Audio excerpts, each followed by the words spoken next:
Magandang araw po, welcome po sa aking channel, Love Night TV. Patalasasan po, meron po ba kayong mga properties na napapabayaan or non-performing assets? Plan nyo ibenta, pero wala kayong oras pagbenta nito.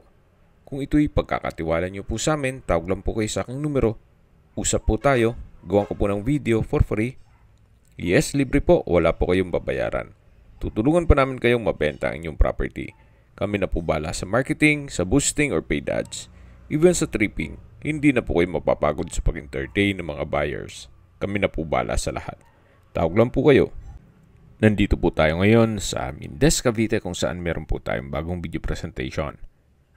Isang residential farm property na may lot area na 1,200 square meters. Nakabakod na po, may patio, then may ilang mga fruit-bearing trees, may access na rin po dito ng tubig, kuryente, at sa internet provider naman, magpapakonect naman po kayo. Patag na patag po ang lupa, kaya usable po lahat. Wala pong masasayang. May ilang mga fruit-bearing trees din po gaya ng santol, langka, at kung ano-ano pa. Dalawa po ang steel gate, yung isa dun sa pinasukan natin kanina, at ito yung pangalawa. Concrete fence na po yan, buong property, paikot na po. At ito po ay along Cemented Barangay Road. At malapit din po ito sa bayan mismo ng Mindez. At mamaya po sa dulong parte ng video, pag-usapan natin ang distance, location at travel time pati presyo nito. Dito po sa kabilang side ay meron pong caretaker's house. Ito pong structure ay medyo may kalumaan na, kaya please manage your expectation. Kumbaga, what you see is what you get. Dito po ay may covered area na dirty kitchen na may kitchen countertop at kitchen cabinets. Dito naman po ay may tree house. So napakalawak po nito. Then meron pong half court na basketball. At yan po yung bahay. Bali, dalawang palapag po yan. Sa structure, maayos pa naman, pero yung pintura, kailangan na pong pahilamusan. Then may ilang parte ng ceiling na medyo pagawain na rin. So dito po sa paligid ay malinis. Yan po, tungahin nyo po. Napakatahimik po ng lugar, sariwang hangin, at malamig po ang klima. Kaya napaganda po nito para sa inyong retirement o bahay bakasyunan. Kung sakali man po na gusto nyo magnegosyo, pwede rin po itong ipasok sa Airbnb. Then maglagay po kayo ng swimming pool para sa inyong mga guest. Tungkol naman po sa dokumento nito, ito po ay titulado. Buhay po ang may-ari, kaya wala po kayo magiging problema sa documentation o sa transfer ng title. Ito pong lower ground ay kompleto na po dito. Yan po yung main door na may aluminum screen door at customized po itong glass windows.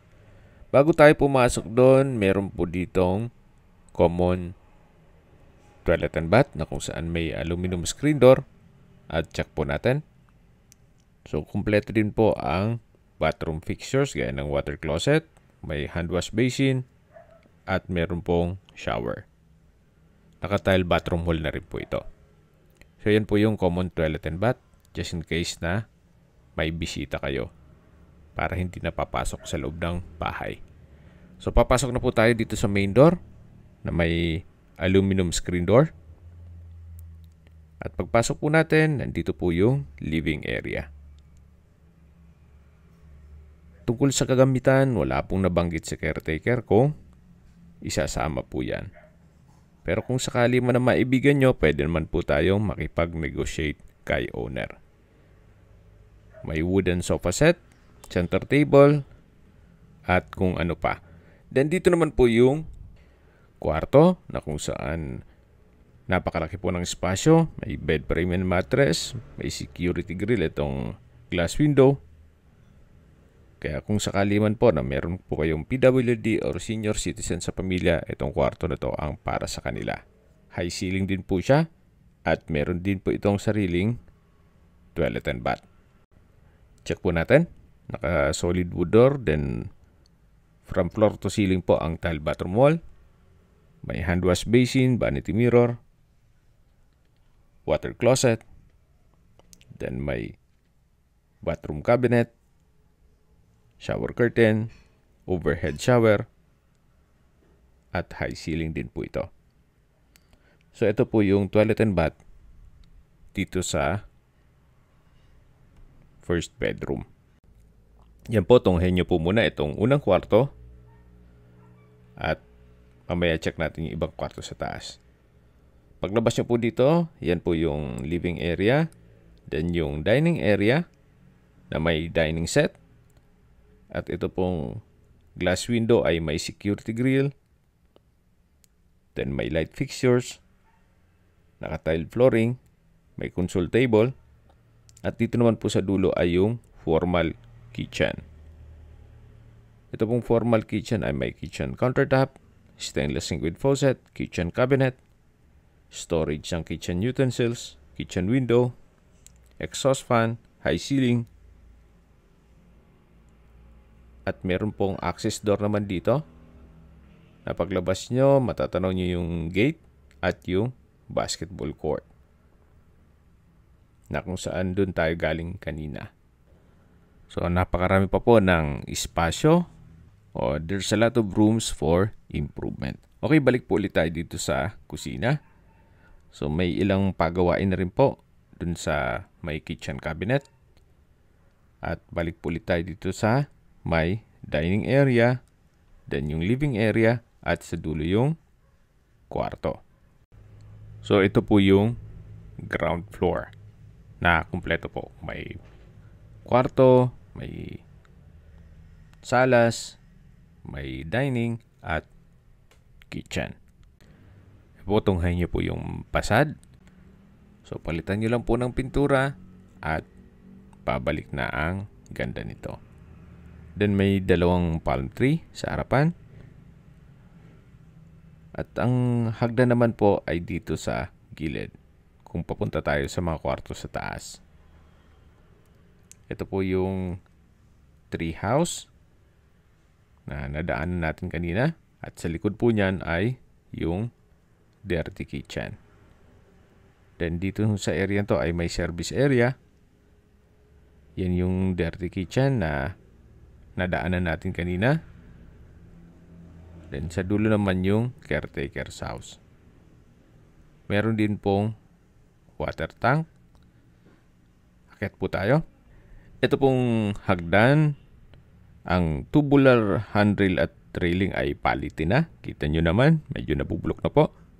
Pero itong staircase o tiled staircase ay maayos pa. Hanggang dito po sa taas, itong handrail at railing na tubular ay papalitan po. Maganda kung stainless na po ang ipalit nyo dyan. Palitan nyo na lang ng disenyo para less na lang ang materials na magagamit. So yan po yung tinutukoy ko na unang gate. Dun sa may basketball, yung may babaeng naglalakad. At yung pangalawang gate ay dun sa kabilang side naman. So dalawa yung entry at exit point. Check na po natin itong unang kwarto. Sa espasyo, malaki naman po. Naka-tile flooring. Then merong sliding glass window with security grill. May wardrobe. May bed frame and mattress. So, ito po yung unang kwarto. At dito naman sa kabila, yung pangalawang kwarto. Dito sa second floor. Naka-aluminum screen door. Then, sakto lang naman ang spasyo niya. Hindi naman siya ganun kaliit at hindi naman ganun kalaki. Meron din pong sliding glass window with security grill. Wardrobe. Naka-tile flooring. Itong pintura, siguro retouch na lang ang kulang. Itong structure, maayos naman. O itong wall. At dito naman po sa kabila ay meron pong kitchen at dining area. So may dining set, may kitchen countertop, kitchen cabinet, stainless sink with faucet, kitchen window with security grill, at may disenyo rin po itong ceiling. So dito naman po ay yung toilet and bath. Check po natin. Dito yung banyo, may hand wash basin, water closet, at shower. Meron din pong exhaust fan at nakatile bathroom wall. Ito po yung stainless sink with faucet. Then, dito naman sa kabila ay yung pangalawang banyo. Halos same design lang. May hand wash basin, water closet, may shower, nakatile bathroom wall, at meron pong bathroom window. Bali, dalawa po ang toilet and bath dito sa second floor. So, yan po ulit yung dining area. At mula naman dito, tanaw na tanaw yung basketball court, yung patio, at yung main gate. Dito naman po sa kabilang side ay yung dalawa pang kwarto na naka-aluminum screen door. Pasok po tayo at check natin. So, ito po yung third bedroom na may bed frame and mattress, may wardrobe, may sliding glass window with security grill. Then, meron pong accordion o partition. Dito naman sa kabilang kwarto na kung saan yan po yung fourth bedroom. Ito po yung partition o yung accordion na kung sakali man na gustong nakabukod ang inyong magiging guest, hihilahin nyo lang naman yan. Pero kung marami naman kayong guest para ma-accommodate lahat, i-open lang po yan. Then ito po yung isang pintuan para dito sa pang-apat na kwarto. Habang pinagmamasdan nyo po itong kapaligiran, pag-usapan natin ang distance, location, at travel time. Mula po sa bayan ng Mindez, kung saan kompleto na po doon, gaya ng public market, groceries, convenience store, remittance center, at iba pang business establishments, ang distance is 2.7 kilometers at ang travel time is 8 minutes. Mula naman po sa Mindez Specialist Hospital, ang distance is 2.1 kilometers at ang travel time is 5 minutes.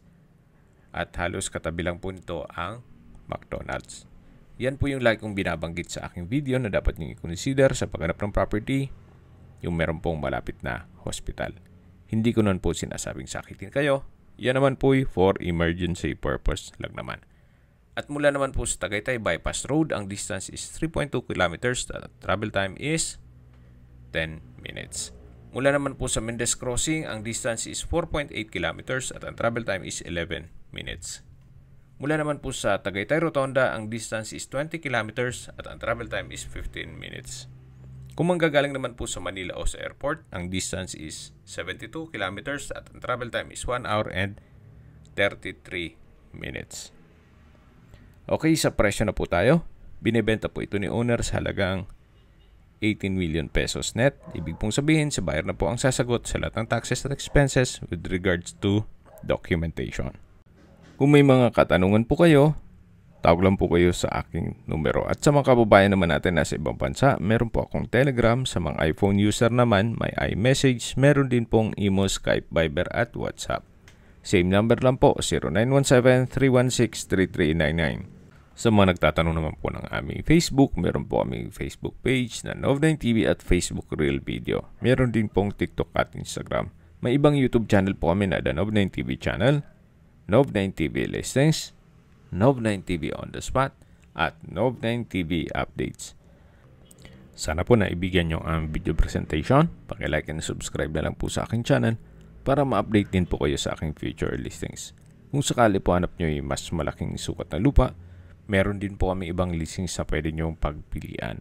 Huwag po kayong mag-atubiling tumawag sa amin, then let us know your budget para malaman namin kung anong property pwede namin i-alok sa inyo. Sa lahat pong viewer, subscriber at nagtiwala po sa amin, salamat po sa suporta. Ingat po kayo lagi at ang pamilya. Maraming salamat po.